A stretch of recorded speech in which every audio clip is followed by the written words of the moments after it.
He's already been dead and it's messed with his head. It's John's post-life crisis. Welcome to John's Post-Life Crisis. I am your host, John Johnston, founder and manager of CornNation.com, your Nebraska Cornhuskers site of unbelievable potential. This episode, we are welcome Tyler Hunt, contributor and podcaster of Bucky's Fifth Quarter, the SBNation Wisconsin site. We're going to talk about Badger football. The Wisconsin Badgers have won 7 in a row against our beloved Huskers. Nebraska has beaten Wisconsin exactly once since joining the Big Ten, and Wisconsin returned that favor by showing up with an offense in the Big Ten championship that nobody'd seen before and annihilating a Bo Pelini defense and crushing our hopes and dreams and smashing us into the ground. And everybody wept and bled real blood, and it was horrible.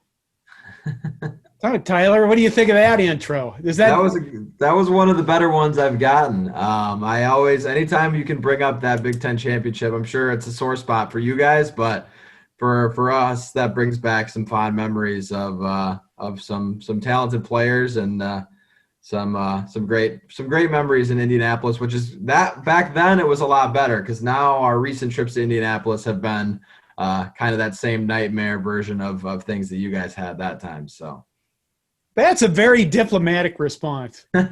You must I've be done this before.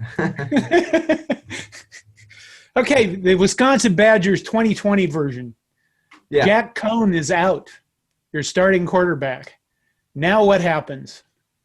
Well, the reins get turned over to Graham Mertz. The Graham Mertz experience is starting what I think is a year early. In my regard, I think he's ready to play now. But everyone was kind of thinking, pre-COVID, Jack Coan comes in here, finishes off his senior season.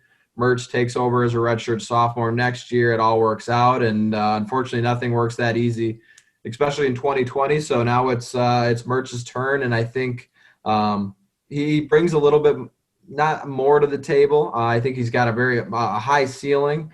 I think what you get with Jack Coan, but I think Mertz is still a little bit of a wild card. But if he plays up to his potential, it could be something special at the quarterback position. So you have a brand new quarterback, basically. Is Coan out for the season? I believe so. They've said indefinitely in all the pressers, and that's pretty much all you're going to get from Paul Chryst and his staff is an indefinite. So we got a brand new quarterback. Jonathan Taylor is gone. No doubt you guys have another. Do you have another back as good as Jonathan Taylor? I wouldn't say as good as Jonathan Taylor. It's hard. It's going to be hard to be as good as him. I think this year it'll be more of a by committee approach. I mean, they've got a guy that's played a lot in Garrett Groshek. They've got Nakia Watson, a guy that's coming back and has some potential there. Younger guys. The next probably really talented kid is a freshman by the name of Jalen Berger. Came from kind of the same area as Jonathan Taylor. 4-star kid that he could get a little run this year, especially with the lack of red shirt rules. You can kind of develop him and do it as you see fit. So does this point to Wisconsin airing it out more? I think it could. I definitely think it could. I thought originally they would throw the ball a little bit more anyway. And I think with Graham Mertz, and you've got some seniors in our receiving core. You got 4 seniors and some talented younger guys that I think if they wanted to, it's still going to be pulling teeth to get Wisconsin to not run the ball predominantly. That's always going to be their bread and butter. But I think you could see a little bit more of an air attack this year. So who are the receivers? Quentin Cephas is gone. He was the guy I liked watching. Yep. I admitted that I liked watching Wisconsin. Yeah, Cephas has departed. You've got Danny Davis back, Kendrick Pryor. Both of those guys are seniors. And then you've got Jack Dunn and Adam Krumholtz, guys that played a lot of special teams, haven't played a lot at receiver, but they're seniors. And then the young guy that everyone's excited about is an early enrollee freshman by the name of Chimere Dike, speedster that I think is going to get some run early on as a freshman. So Well, you're going through these real fast. Tight end. Tight end. That one's easy. It's Barry Alvarez's grandson, Jake Ferguson, is going to be. That's what I thought. Yeah, I think he'll probably be your leading receiver at the end of the year. Coan and him had a good connection. I don't know who's going to be that go-to guy. I mean, last year it was Coan and Cephas, or Coan and Ferguson. This year it's going to be a little bit different because you've got a new quarterback, you've got a new receiver. So Jake Ferguson is definitely your starter, but behind him is probably the question marks start to arise a little bit, because Wisconsin likes to run 2-3 tight ends at a time sometimes. So you're going to need a couple younger guys to definitely step up. So I want to say I hate the Wisconsin tight ends. Let's say I respect the Wisconsin tight ends. Fair enough. And so basically what you're saying is you got a young speedster that could draw the field, or set the field and make everybody play back a little bit. And then you still have them damn tight ends that are going to come in and make all the big catches. Yeah. So your offense, really, do we see a lot of changes in your offense? I mean, I asked earlier about if you're going to throw the ball more, but are we going to see really the same offense that we've always seen? I think so. I mean, I think Wisconsin does well of knowing what they are good at and knowing what they are bad at. And I think you'll definitely have a situation where, they'll throw it a little bit more. I think you've got to figure some things out. It's still a new quarterback. Graham Mertz, I think, is the most talented recruit they've ever landed at that position, but they're still a work in progress. So that's going to be something that they're going to have to look out for. So. And the offensive line is Wisconsin offensive line. Pretty. So you have big guys in depth. Yeah, big guys in depth, guys that have played a lot. They actually got a little lucky. They got a sixth-year guy back in John Dietzen. He got a 6 year of eligibility. Last year he was battling through injury, so he's back, and I think that'll really help. So. All right, where were we? We were at offensive line. Yep. You always have the big beef guys. You always have a good offensive line. Defense, then let's switch to the defense. I mean, before we do that, any weakness whatsoever in the offense? New quarterback, new running back. I think the weakness will be the collection of the new faces. I mean, you look at it, new quarterback, new running back, essentially you lost your top receiver and you lost your center. Tyler Biotish is another guy that was off. He's with the Dallas Cowboys now, so he was your 3-year starter in front of Jonathan Taylor, kind of paving the way. I think that'll be part of it. Who ends up as the 5 linemen and what combo of guys you come up with. It's still Wisconsin line, so I still think they're going to be pretty solid. But I think just the lack of new faces at all the different positions is going to create maybe some, I don't want to say rust, but there's going to be growing pains, I think, at times. You don't have Jonathan Taylor to lean on anymore, so some other guys are going to have to step up, and I think that'll probably be offensively the weakness is just finding continuity, with all these new faces. So switching to defense, let's start at the line again. Sure. How is your defensive line? Defensive line is, I think, probably one of the strengths, which is not something you normally say for Wisconsin. They've got 2 defensive ends that are really solid seniors in Garrett Rand and Isaiah Loudermilk. I think the concern with them is they've battled through injuries a lot in their career. If they go down, you're going to have – they've got some depth there, but those 2 are really key pieces. Nose tackle, they've got a young true sophomore this year in Keanu Benton, who kind of came out of nowhere last year as a freshman and played a lot, and I think he'll be a guy that they bring back. And as long as he avoids a sophomore slump, I think that defensive line could be pretty solid. And Jim Leonard's 3-4. Defensive line is essentially, for those 3, is taking on blocks and open things up for the outside linebackers to get pressure. So if those 3 can do that, it should really help the defense a lot. And how's your linebacking core and your secondary? I know that your secondary is probably going to be one of the best in the nation. Yeah, I like the secondary a lot. They did get kind of a tough blow. Eric Burrell is one of your safeties, and I think he'll be an all-conference player. I think he's as talented as there is. But the other safety, Reggie Pearson, is out this season, not with an injury. It's sounds like some sort of a personal matter or injury that they haven't given much info on, but he was not cleared medically to play, so that'll be a tough one to lose because he was kind of a hard hitter. I don't know if you remember the Michigan game. He got that targeting penalty last year that got him tossed out of the game. He's a guy that'll lay the wood. So coming back is Scott Nelson off of injury. He was out all last year. He'll be your other safety, but what you get from him is probably going to be, he was great his freshman year, but he still hasn't played in, over a year and, almost 13 months. So it's going to be a challenge for that. But the corners are solid. I really like what they've got in the secondary at that cornerback position. So I think the biggest question mark for the defense is going to be the outside linebackers, especially. That'll be the area that I think is probably the biggest concern for a Badger fan right now. Oh, well, that's exactly where Nebraska is going to exploit the most. There you go. I mean, yeah, the inside guys, they got Jack Sanborn, who's a beast, and they've got a young guy in Leo Chenal, who's played a little bit as a true freshman. But outside linebacker, they've got some guys that have played, but some guys that are really going to have to step up and have a bigger impact because you don't have Zach Bowen, you don't have Chris Orr. Those are two big linebackers that you're going to have to replace. And I don't know if there's a guy there right now that can quite replace what those guys brought. So special teams. I always forget to cover special teams, but special teams, I hope they're better because last year it was pretty bad at times. I mean, you think to the Big Ten championship and the Rose Bowl, the fumbled punts kind of flipped those games. And I think you could see, sometimes people don't pay attention to special teams, but Wisconsin had two pretty glaring plays last year.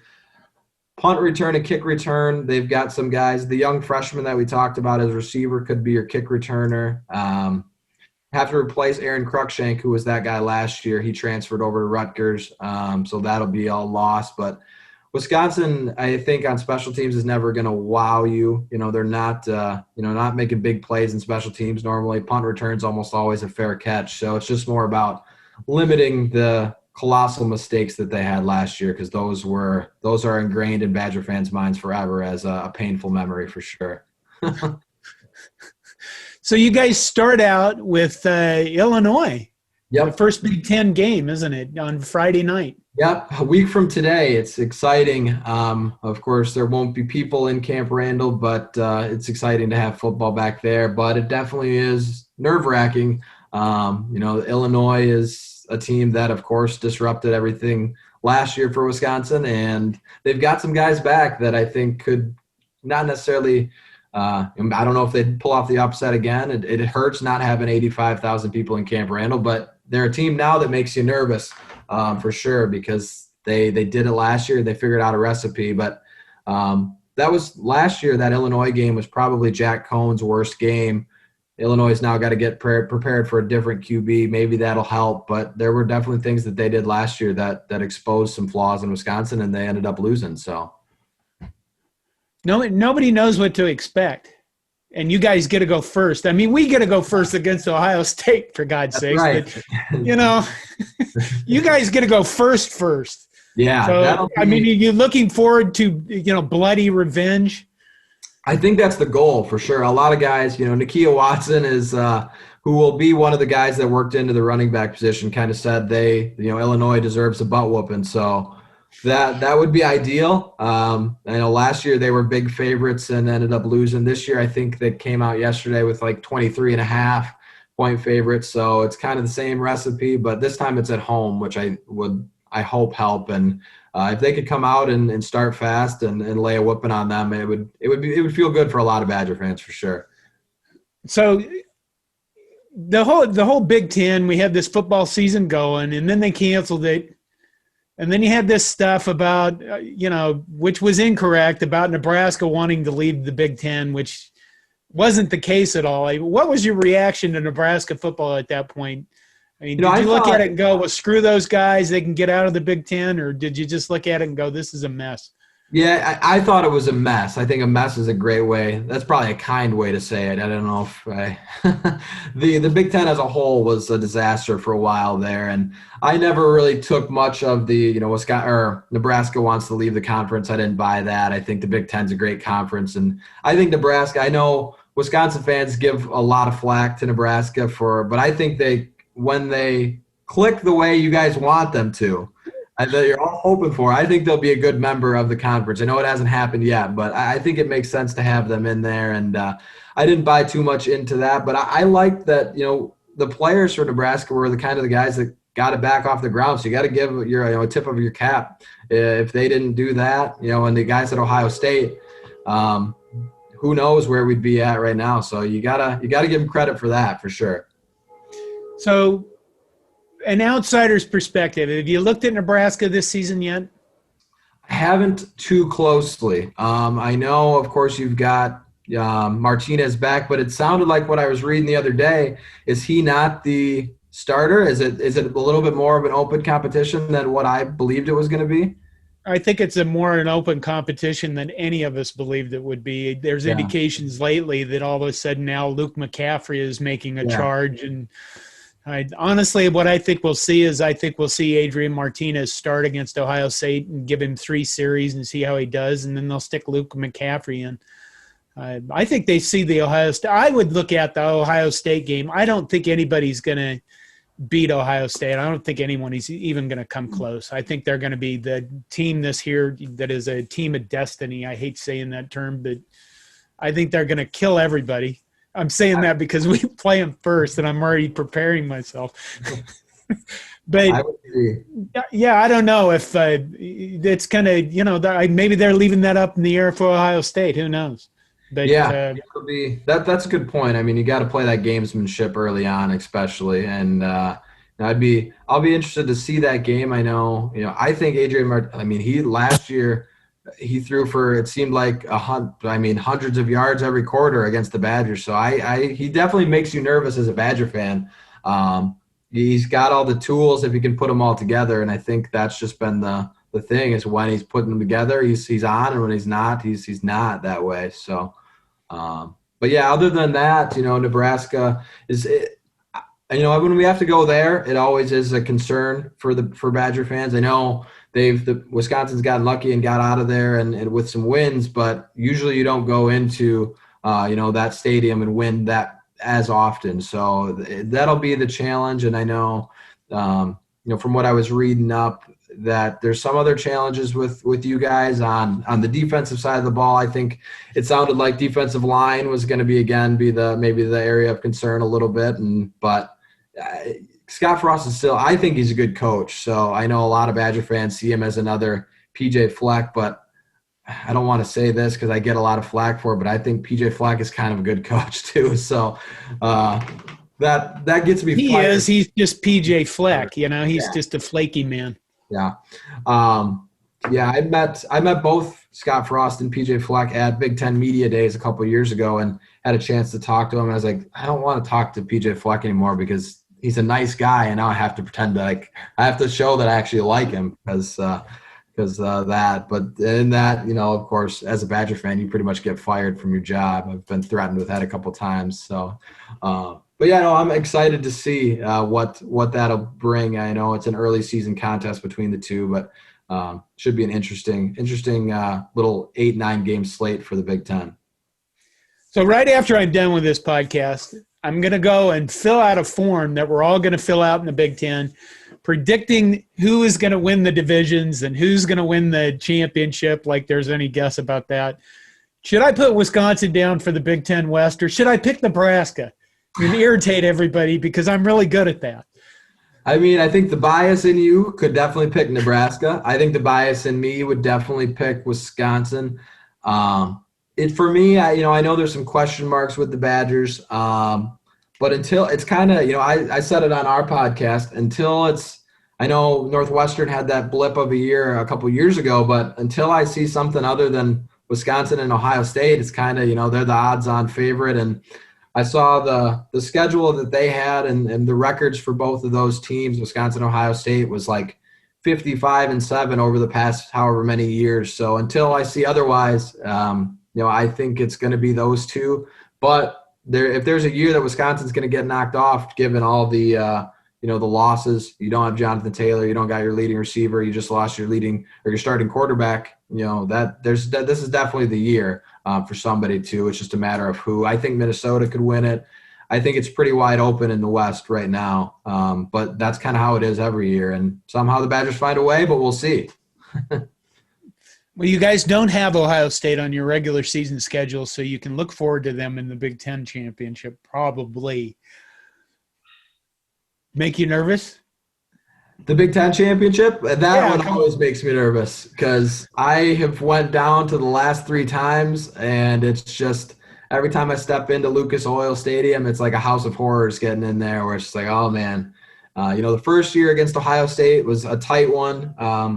That one, the Penn State one, is the one that always brings back, horror flashbacks of blowing that big lead. But last year, too, I mean, it was a great first half. But as soon as they fumbled that punt, to go back to that, it felt like, this one was over. The feeling in that building was, we're in trouble now. And so, yeah, Ohio State always makes me nervous. I'd love to knock them off, as I'm sure you guys would, but I don't know if it's going to happen this year. They're a team they look solid in a lot of different places. So will you be attending any games as a media person, do you think? I don't know what they're doing for that. I know we've applied for credentials, and I don't think they are not allowing parents even at Camp Randall for the first few games. I don't know if that'll change. I know across the country you're starting to see more and more fans, but right now Madison is kind of a mess with the whole thing in a lot of cases. So I can't imagine that they'll be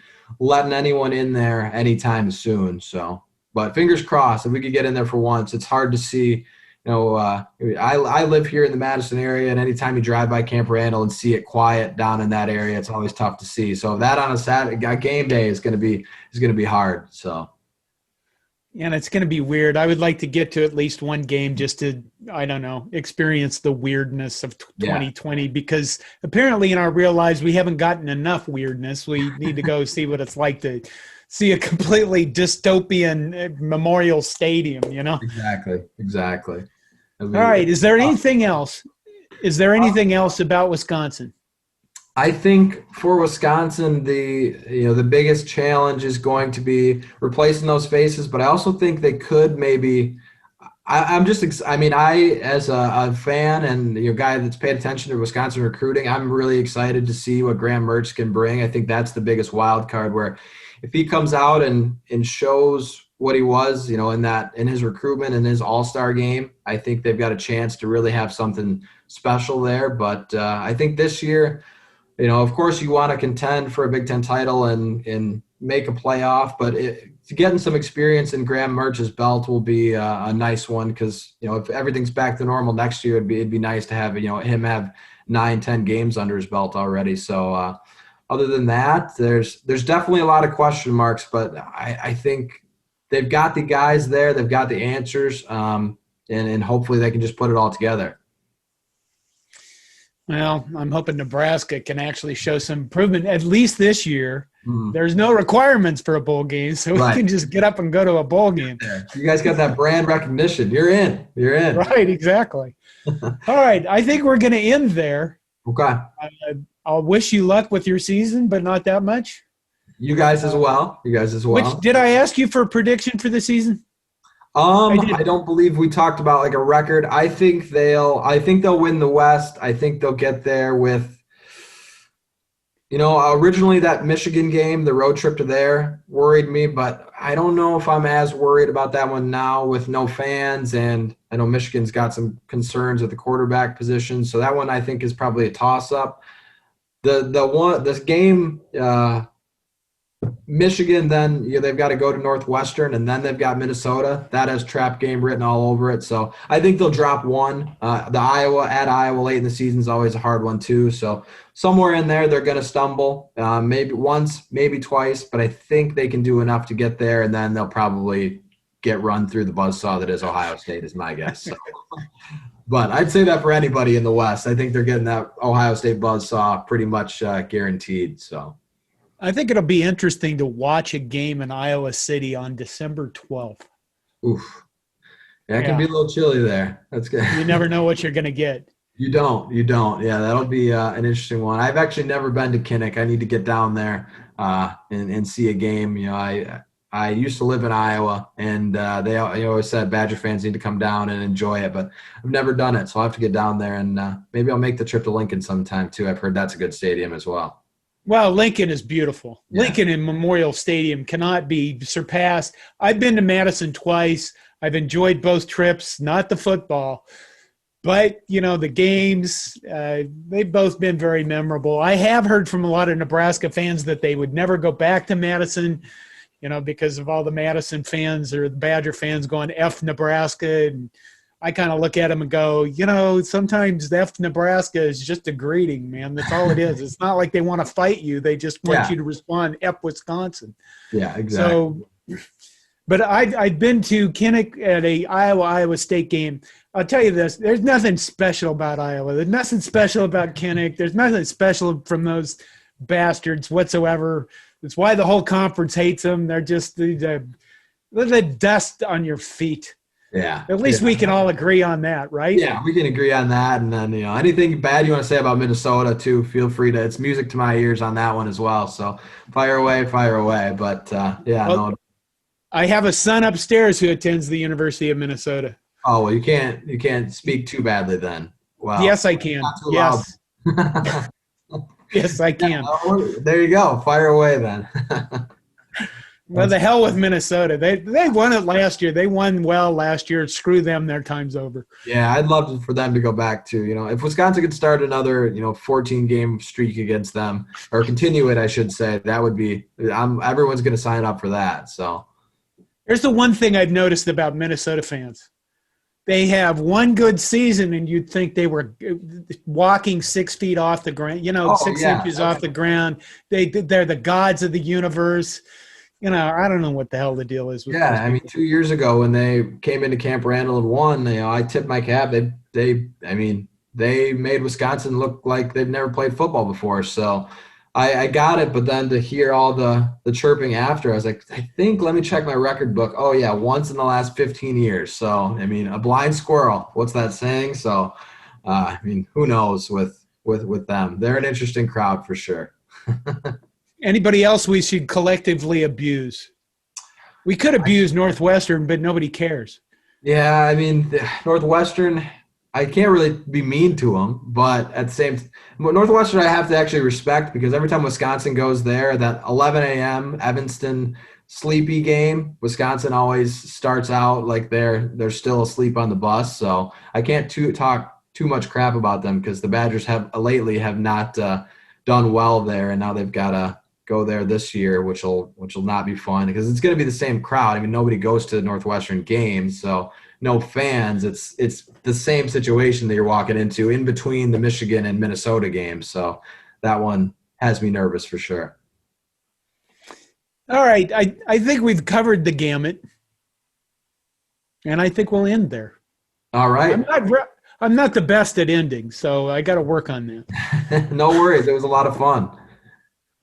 All right. This has been John's Post-Life Crisis. Thank you for listening. Go Big Red, and thank you to Tyler for joining us. And I hope we pull out a win against you guys finally. We will see. Thanks for having me. Take care.